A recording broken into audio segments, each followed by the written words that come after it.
Comilla medical college হাসপাতালের ওয়ার্ডের চিত্র এটি। মেঝে থেকে করিডোর, এমনকি বারান্দাতেও চলছে ডেঙ্গু রোগীর চিকিৎসা।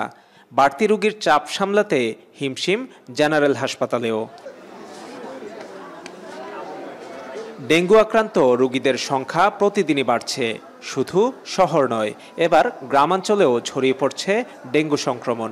এবছর এখন পর্যন্ত কুমিল্লায় ডেঙ্গুতে আক্রান্তের সংখ্যা 11,000 ছাড়িয়েছে।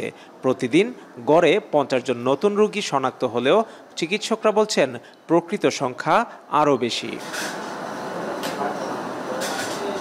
রোগীরা অভিযোগ করছেন অপরিচ্ছন্ন পরিবেশ, জমে থাকা পানি এবং ড্রেনেজ ব্যবস্থার দুর্বলতাই মশার প্রজননের মূল কারণ। জ্বর ওষুধ খাওয়ায় কমে আবার বাড়ে, এজন্য গতকালকে আসা পরীক্ষা করছি 8টার মতন ডেঙ্গু জ্বর ধরা পড়ছে। এক সপ্তাহ যাবত আমি অসুস্থ এই ডেঙ্গু নিয়েই, কিন্তু আমার কোনো সুবিধা আমি দেখি না। পরিবেশের উপরে রোগ নির্ণয়টা রোগীর সুস্থতা নির্ভর করে, এই পরিবেশটা সেখানে অনুপস্থিত। যে হারে আপনার নর্দমা জলাশয় রয়েছে, এগুলা পরিষ্কার করে না। পরিষ্কার না করার কারণে, ওষুধ না দেওয়ার কারণে এই ডেঙ্গু ছড়াচ্ছে বেশি। ডেঙ্গু থেকে রক্ষা পেতে হলে সবচেয়ে বড় বিষয় সচেতনতা। বাসা বাড়ি পরিষ্কার রাখা, জমে থাকা পানি সরানো আর মশা নিধনে অংশগ্রহণ করাই প্রধান উপায় বলছেন চিকিৎসকরা। পরিষ্কার পরিচ্ছন্নতার অভাব, আর গ্রামের এইভাবে হয়তো সিটি কর্পোরেশন নাই। আর দ্বিতীয় কথা হচ্ছে সচেতনতা সবচেয়ে বড় অভাব।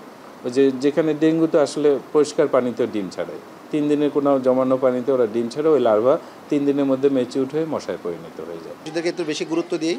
রোগীদেরকে হাসপাতালে আমরা ইউজুয়ালি ভর্তি রাখি এবং কয়েকদিন আমরা অবজারভেশনে রাখি, এবং রোগীর যদি ভাইটালসগুলো ইমপ্রুভ করে তাহলে আমরা রোগীদেরকে ডিসচার্জ দিয়ে দিই। স্থানীয়রা বলছেন ডেঙ্গু প্রতিরোধে স্থানীয় প্রশাসন ও সিটি কর্পোরেশন পরিচ্ছন্নতা অভিযান শুরু করলেও তা পর্যাপ্ত নয়, যাতে ডেঙ্গু থেকে মুক্তি মিলছে না নগরবাসীর। স্থানীয়রা বলছেন ডেঙ্গু প্রতিরোধে স্থানীয় প্রশাসন ও সিটি কর্পোরেশন পরিচ্ছন্নতা অভিযান শুরু করলেও তা পর্যাপ্ত নয়, যাতে ডেঙ্গু থেকে মুক্তি মিলছে না নগরবাসীর। খালিদ সাইফুল্লাহ, এখন কুমিল্লা।